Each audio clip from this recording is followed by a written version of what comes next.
बिस्मिल्लाहिर्रहमानिर्रहीम, अस्सलाम वालेकुम। डियर स्टूडेंट्स, उम्मीद है कि आप सब खैरियत से होंगे। My name is Adeel Mehboob, I am lecturer of computer science. First year computer science की लेक्चर सीरीज़ में आज हमने चैप्टर नंबर 1 का जो टॉपिक पढ़ना है वो है source data entry devices. Source data entry devices उन डिवाइसेस को कहा जाता है जिनके ज़रिए से हम कंप्यूटर में डाटा डायरेक्टली एंटर करते हैं। इससे पहले हमने पढ़ा हुआ है कि डायरेक्ट इनपुट से क्या मुराद है और डायरेक्ट इनपुट डिवाइसेस क्या होती हैं, और जो डायरेक्ट इनपुट डिवाइसेस होती हैं हम उनको सोर्स डाटा एंट्री डिवाइसेस भी कहते हैं। तो आज के लेक्चर में हम most commonly used source data entry devices discuss करेंगे। Dear students, source data entry devices वो डिवाइसेस होती हैं जिनके ज़रिए से कंप्यूटर में डाटा डायरेक्टली एंटर किया जाता है। आपको पता है कि हम इनपुट डिवाइसेस वाला टॉपिक पढ़ रहे हैं, जिसमें सबसे पहले हमने कीबोर्ड डिस्कस किया जो कि एक इनडायरेक्ट इनपुट डिवाइस थी। उसके बाद हमने पॉइंटिंग डिवाइसेस डिस्कस की जो कि 9 पॉइंटिंग डिवाइसेस थी और डिटेल से हमने उसके ऊपर बात की। अब हम जो पढ़ने लगे हैं वो हैं सोर्स डाटा एंट्री डिवाइसेस, यानी डायरेक्ट इनपुट डिवाइसेस भी इनको कहते हैं। और मैंने आपको बताया हुआ है कि डायरेक्ट इनपुट डिवाइसेस वो डिवाइसेस होती हैं जिनके ज़रिए से कंप्यूटर में डाटा डायरेक्टली एंटर किया जाता है। ये डिवाइसेस डाटे को खुद ब खुद कैप्चर करती हैं और कंप्यूटर में एंटर कर देती हैं। हमें इंटरमीडिएट हैंडलिंग नहीं करनी पड़ती जैसे कीबोर्ड में हम करते हैं। तो सोर्स डाटा एंट्री डिवाइसेस में हमारे पास bar code reader, MICR, OCR, OMR ये डिवाइसेस आ जाती हैं।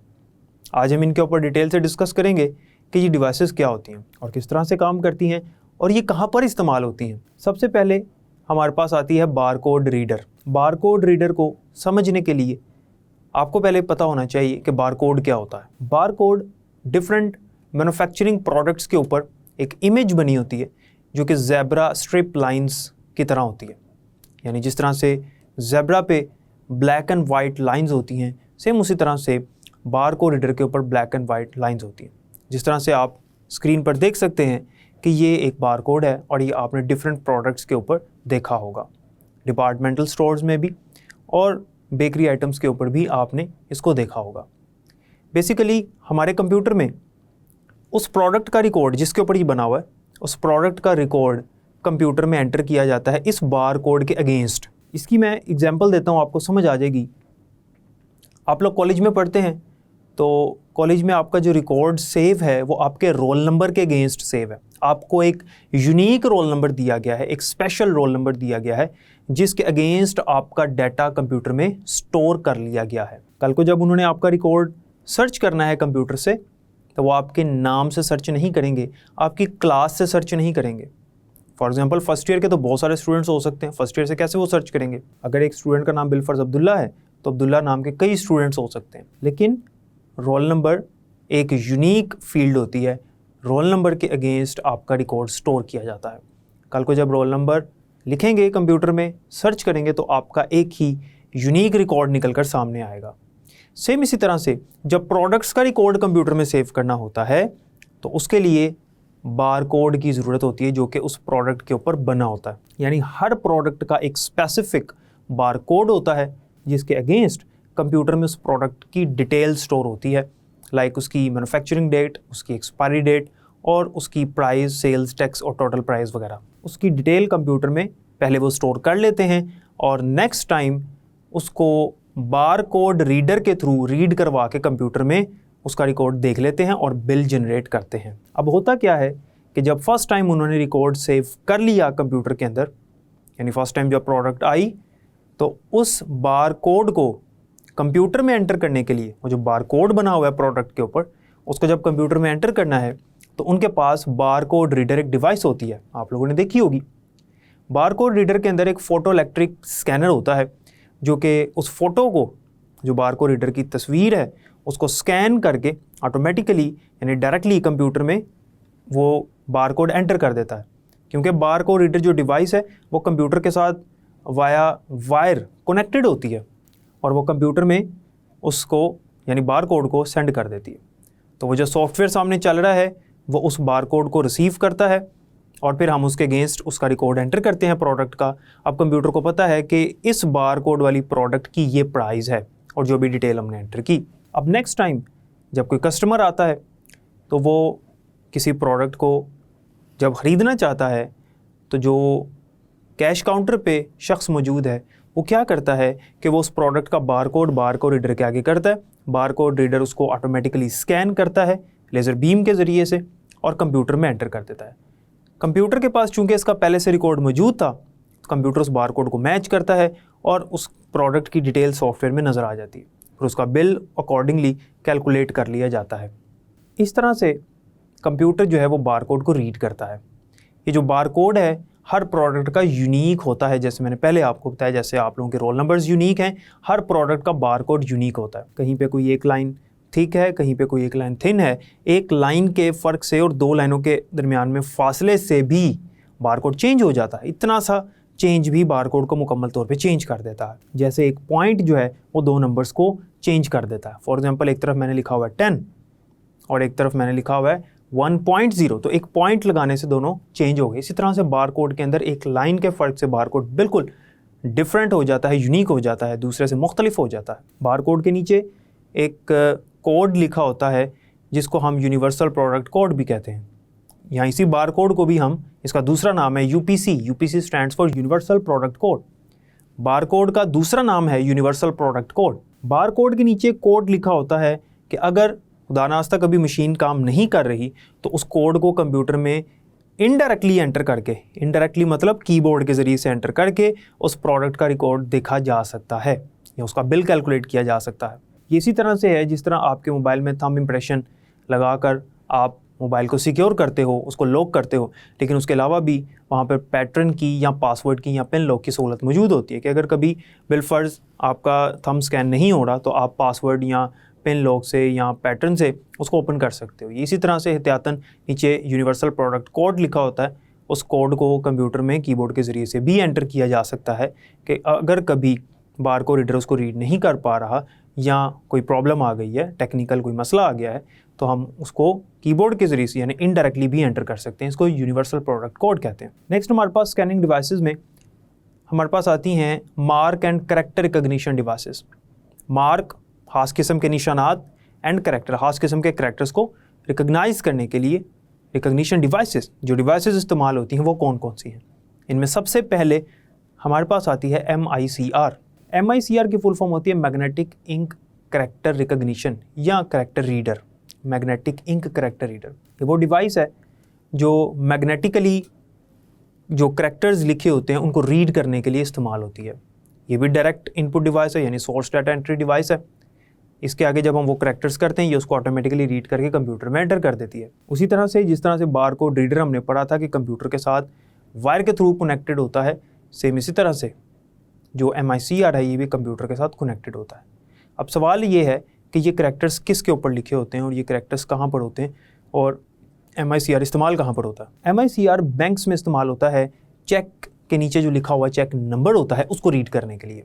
MICR डिवाइस से पहले होता ये था कि अगर कोई शख्स अपना चेक लेकर गया है बैंक में कैश करवाने के लिए या ट्रांसफ़र करने के लिए, कोई भी मकसद के लिए, तो जो वहाँ पर काउंटर पे शख्स मौजूद है वो कीबोर्ड के ज़रिए से उस जो चेक के ऊपर नंबर मेंशन है नीचे उसको कंप्यूटर में कीबोर्ड के ज़रिए से हाथ से एंटर करता था, टाइप करता था। लेकिन MICR के आने की वजह से अब वो क्या करते हैं कि चेक के नीचे जो नंबर लिखा होता है वो उसको सिर्फ उस मशीन के आगे करते हैं, MICR के आगे। MICR जो है वो उसको रीड करती है और वो जो चेक नंबर है वो कंप्यूटर में भेज देती है। कंप्यूटर जो है वो उसको रीड करने के बाद कंप्यूटर में जब इनपुट जाती है कंप्यूटर उसको रिसीव करता है और रिसीव करने के बाद कंप्यूटर मैच करता है कि ये रिकॉर्ड कहाँ पर मौजूद है। उस शख्स का उस अकाउंट नंबर का रिकॉर्ड सामने आ जाता है, जो भी उस अकाउंट नंबर के अगेंस्ट उस बंदे का रिकॉर्ड है वो सामने आ जाता है और फिर उसके अकाउंट से वो पैसे माइनस कर लेते हैं और उसको कैश दे देते हैं। तो MICR भी एक सोर्स डाटा एंट्री डिवाइस है। आपने देखा कि ये डायरेक्टली उस चेक नंबर को रीड कर रही है। चेक नंबर के ऊपर जो कुछ लिखा है उसको इसने ऑटोमेटिकली रीड कर लिया, यानी जो भी चेक नंबर लिखा हुआ है। आपने देखा होगा कि जो चेक के ऊपर चेक नंबर लिखा होता है वो मैग्नेटाइज्ड इंक से लिखा होता है। वो स्पेशल इंक होती है, वो आम रूटीन में इस्तेमाल होने वाली इंक नहीं होती, वो मैग्नेटाइज्ड इंक होती है, यानी मकनातीसी कुव्वत से उसके ऊपर वो करैक्टर्स प्रिंटेड होते हैं उस चेक के ऊपर। और उनका जो फ़ॉन्ट स्टाइल है वो भी यूनिक होता है, डिफरेंट होता है, आपको आम रूटीन में नहीं मिलता। नेक्स्ट हमारे पास आती है OMR मशीन या OMR डिवाइस। ये भी mark and character recognition device है। OMR की फुल फॉर्म होती है ऑप्टिकल मार्क रिकग्निशन। ये डिवाइस ख़ास किस्म के मार्क्स को, निशानात को ऑप्टिकली यानी ऑप्टिकल लाइट या लेज़र लाइट के ज़रिए से रीड करने के लिए इस्तेमाल होती है। ये जो मार्क्स हैं ये ख़ास किस्म के मार्क्स होते हैं, ख़ास किस्म के निशानात होते हैं जिनको ये डिवाइस रीड करती है। अब सवाल ये है कि ये निशानात कहाँ पर होते हैं और कौन से निशानात ये रीड करती है। तो इसका आंसर ये है कि आप लोगों ने अपने पेपर के ऊपर बबल शीट देखी होगी। मुख्तलिफ़ जगहों पर सर्कल की बजाय ट्रायंगल्स के मार्क्स होते हैं, उनको फिल करते हैं लोग, यानी MCQs पेपर के ऊपर। उसे OMR शीट भी कहते हैं। जो आपकी MCQs शीट होती है जिसके ऊपर बबल्स बने होते हैं, जिन बबल्स को आप फिल करते हो MCQs के आंसर लगाने के लिए। कुछ जगहों पर ट्रायंगल्स होते हैं, कुछ जगहों पर रेक्टेंगल्स होते हैं, कुछ जगहों पर पैरेललोग्राम्स होते हैं, कुछ जगह पर ट्रायंगल्स होते हैं और कुछ जगहों पर सर्कल्स होते हैं, बबल्स होते हैं। तो हमारे यहाँ पर अमूमन बबल्स इस्तेमाल होते हैं। तो उन बबल्स को फिल करने के लिए हम लोग पेन से उसको जब फिल कर लेते हैं तो उसके बाद उसको रीड करने के लिए OMR डिवाइस इस्तेमाल होती है। तो वो जो शीट है जिसके ऊपर वो मार्क्स बने हुए हैं जिनको हम फिल कर रहे हैं उसे OMR शीट कहते हैं। OMR शीट जो है वो उस मशीन के अंदर इंसर्ट की जाती है, OMR मशीन के अंदर, और OMR डिवाइस जो है उसको रीड करती है, पूरे को स्कैन करती है और कंप्यूटर में नज़र आ जाता है हमें कि कितने आंसर इसके करेक्ट हैं, कितने इनकरेक्ट हैं और कितने इसने खाली छोड़े हैं, कितने एम्प्टी हैं। और फिर फाइनल उसके मार्क्स भी वो बताते हैं, खुद बहुत कैलकुलेट करते। तो हमें खुद हाथ से चेक करने की ज़रूरत नहीं पड़ती। हम OMR मशीन को कंप्यूटर के साथ वायर के थ्रू कनेक्ट कर देते हैं और कंप्यूटर में जो सॉफ्टवेयर चल रहा है उसके अंदर हम आंसर्स एंटर कर देते हैं कि फ़र्स्ट का आंसर ये है, सेकंड का ये, थर्ड का ये। तो वो उस पेज को रीड करती है, जो पेपर हम उसमें इंसर्ट करते हैं, और फ़ौरन से वहाँ पे आंसर आ जाता है। 1 से 2 सेकंड के अंदर ही एक पेपर चेक हो जाता है, फिर दूसरा, फिर तीसरा। इसकी बेहतरीन एग्जांपल कुछ टेस्टिंग सर्विसेज हैं यहाँ पाकिस्तान में जो टेस्ट लेती हैं लोगों के मुख्तलिफ जॉब्स के लिए, यूनिवर्सिटीज़ के लिए टेस्ट होते हैं, ठीक है, कुछ कॉलेजेस के लिए होते हैं, या जो कॉम्पिटिटिव एग्ज़ाम्स होते हैं उनके लिए जो टेस्ट लिए जाते हैं वो टोटली MCQs बेस्ड होते हैं। उनमें 100 MCQs होते हैं और थाउजेंड्स ऑफ कैंडिडेट्स अप्लाई करते हैं, तो उनका रिज़ल्ट जो है वो विदिन 1 मंथ आ जाता है। उसकी वजह यही है कि वहाँ पर ह्यूमंस नहीं हैं जो चेक कर रहे हैं, बल्कि मशीन से चेक करवा रहे हैं, इसलिए मशीन की एफिशिएंसी ह्यूमंस की निस्बत ज़्यादा होती है। तो OMR मशीन जो है वो इस्तेमाल की जाती है इन OMR शीट्स को रीड करने के लिए। और टेस्टिंग सर्विसेज में हमारे पास GRE है, SAT का टेस्ट होता है, NAT होता है, GAT होता है। ये मुख्तलिफ़ टेस्टिंग सर्विसेज हैं जो कि टेस्ट कंडक्ट करती हैं। ये टेस्टिंग सर्विसेज के नेम्स हैं ये जो मैंने अभी बताए हैं, और ये टेस्ट लेने के बाद इसी तरह से OMR के ज़रिए से उन क्वेश्चन पेपर्स को या उन OMR शीट्स को चेक करते हैं ये लोग। स्टूडेंट्स, नेक्स्ट हमारे पास जो डिवाइस है वो है OCR। OCR की फुल फॉर्म होती है ऑप्टिकल करैक्टर रिकग्निशन। ये डिवाइस ख़ास किस्म के करैक्टर्स को रीड करने के लिए इस्तेमाल होती है। ख़ास किस्म के करैक्टर्स होते हैं, स्पेशल करैक्टर्स होते हैं जिनको रीड करने के लिए इस्तेमाल होती है। सेम उसी तरह से जिस तरह से MICR डिवाइस इस्तेमाल होती है, सेम उसी तरह से जिस तरह से बार कोड रीडर इस्तेमाल हो रहा था कि इसके आगे हम वो पेपर या टैग कर देते हैं जिसके ऊपर करैक्टर्स होते हैं। ये उन करैक्टर्स को रीड करती है, कंप्यूटर में एंटर करती है, और कंप्यूटर में उन करैक्टर्स के अगेंस्ट जो भी रिकॉर्ड है वो हमें सामने नज़र आ जाता है। इसकी बेहतरीन एग्जांपल हमारे पास यूटिलिटी बिल्स हैं, प्राइस टैग्स हैं। डिपार्टमेंटल स्टोर्स पे जो यूटिलिटी बिल्स होते हैं उसके ऊपर जो करैक्टर्स होते हैं उनको रीड करने के लिए ये डिवाइस इस्तेमाल होती है।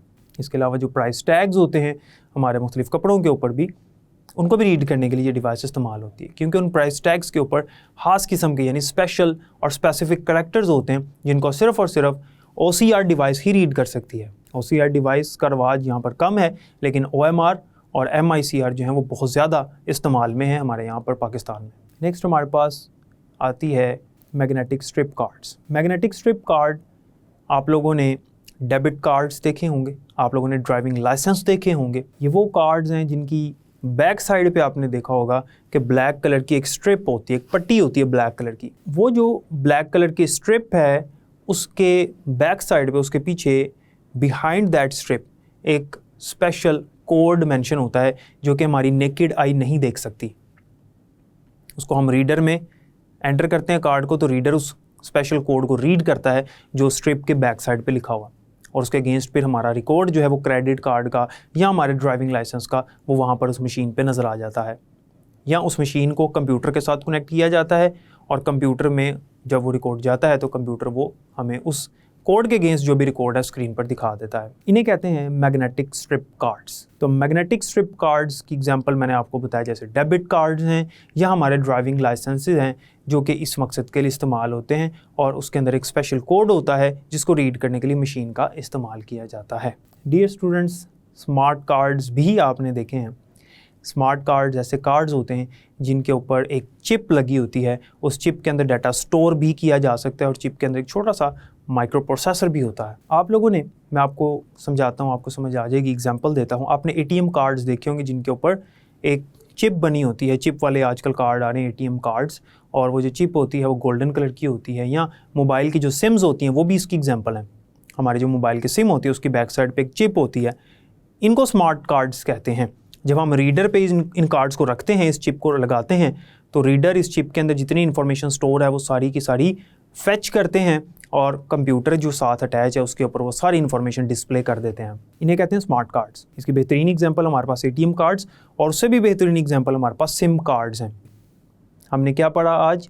हमने आज सोर्स डाटा एंट्री डिवाइसेस का इंट्रोडक्शन किया, जिसमें सबसे पहले हमने बारकोड रीडर के बारे में डिस्कशन की, जिसे यूनिवर्सल प्रोडक्शन कोड भी कहते हैं या यूनिवर्सल प्रोडक्ट कोड कहते हैं, जिसकी शॉर्ट फॉर्म होती है यूपीसी।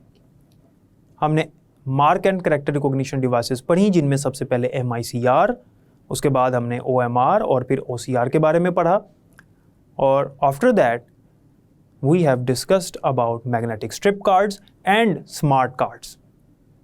उम्मीद है कि आपको समझ आ गई होगी। बाकी इंशाल्लाह हम नेक्स्ट लेक्चर में पढ़ेंगे। तब तक के लिए मुझे इजाज़त दें। अपना बहुत ख्याल रखिएगा। अल्लाह ताला आप सबका हामी नासिर हो। अल्लाह हाफ़िज़।